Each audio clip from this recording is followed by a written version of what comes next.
everybody. I'm out here at a local park today trying to get some tracking time in between the storms that have been rolling in.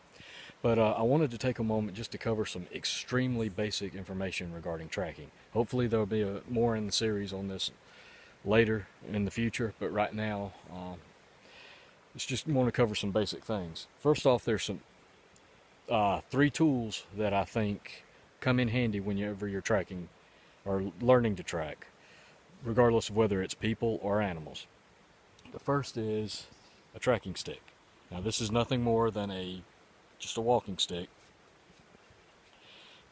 like people would use hiking on a trail. It has 3 bands on it. These are hair bands that women use for ponytails. Some people use castration bands from farm supply stores. It doesn't really matter. It's just there for marking the distance between tracks, which I'll get into in a later video. The next thing that can come in handy is something to measure the tracks with. I have this little 3-foot tape measure that goes on a key ring. Some people use a piece of a ruler, anywhere from 3 to a 6-inch piece of a ruler. Some people use their hands. For example, the distance between the tip of my thumb and my index finger, I know for a fact is 6 inches. You know, the distance between each of these knuckles is 1 inch. So you can use your own body for measurements. Another thing that can come in handy is a flashlight.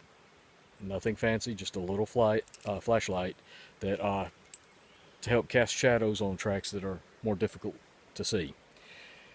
Today, I just want to cover some basic information on tracks. I came out here to the river because there's a perfect track trap here, and by track trap I mean there's a stretch of sandy, soft soil here that easily accepts tracks, and it's easy to identify and read tracks, so it's good for practice. Now, I came out here, we've had a lot of storms. I came out here hoping to find some tracks. I didn't. All I found so far was a few deer tracks right down there, and I may get to that in a minute, but right now I just left some tracks myself doing a couple of things, and I want to go over that real quick. So I'm going to flip this camera around and we'll get started. Okay, so this is the first track I want to point out. This is my left foot, and that's my right foot right here.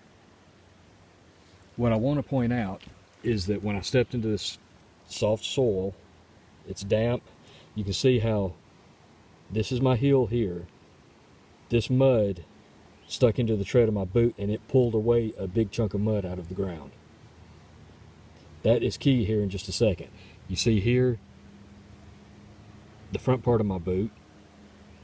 This is a slightly deeper impression at the very tip of the boot called a toe kick.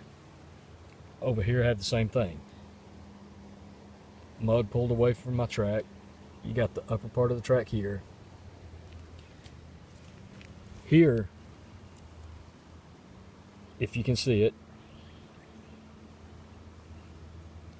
is some fresh dirt, a scrape. This is from where I scrubbed my heel as I made my next step. But from this my left foot coming across here, I scraped my right foot, the heel of my right foot right here, and then stepped down. But as I was swinging my left foot across to make my next step, look what fell off my boot. This is a key sign of helping you find a track. If you couldn't find that track up here, this would be an indication that I went in this direction. Come along a little further. I stepped down with my left foot, picked up some more mud. Here's the toe. Over here is my my right foot. Again, I slowed down because the spacing between my tracks is not that great. You can tell I was walking really slow. I was not in a hurry. Come along a little bit further here, you can see little bits of dirt fell off as I was going, just as I was putting my left foot down for this track. I pushed off a little bit harder, and you see what you have here. This toe kick, a little bit deeper than the rest of it, but it pushed away right here. So that means the tip of my foot, the toe of my boot, dipped down a little bit as I was kicking off.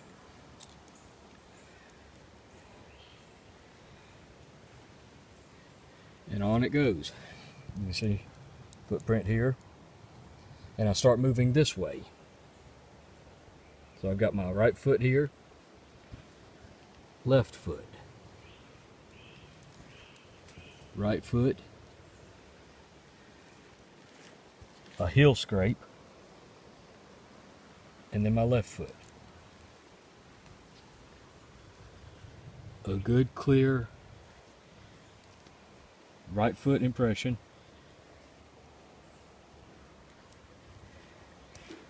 I've got a long heel scrape right here, leading right into the heel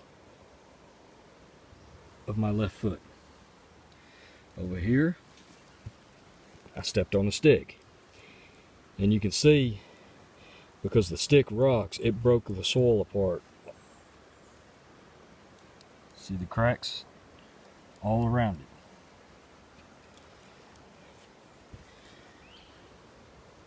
Left foot, right foot, a scrape right here.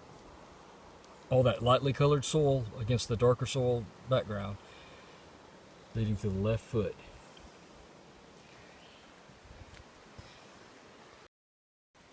Those are key indicators, the drags, the toe kicks.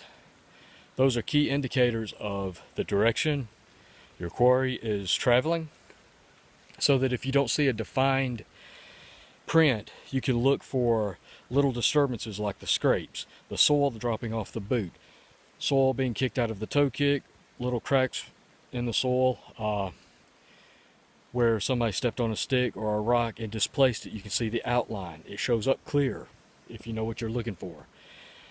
Those are clear indications that you can look for if you can't see a real clear print itself. And they all indicate different things. They can indicate direction of travel. They can indicate how fast your quarry is traveling. The distance between the tracks, between the toe of the right foot and the heel of the left foot, can tell you whether they were walking fast, walking slow, running, jogging. The toe kicks can indicate whether it's running or jogging, as can the depth of the heels. It can also indicate that there's little things that you can read in them that can indicate whether or not your quarry is fresh, has lots of energy, or is getting tired and making mistakes, tripping over themselves, dragging their feet a lot. There's a lot of the information you can gather just from little bitty things in a few tracks. You just have to know what to look for, and you have to understand what each of these signs can mean.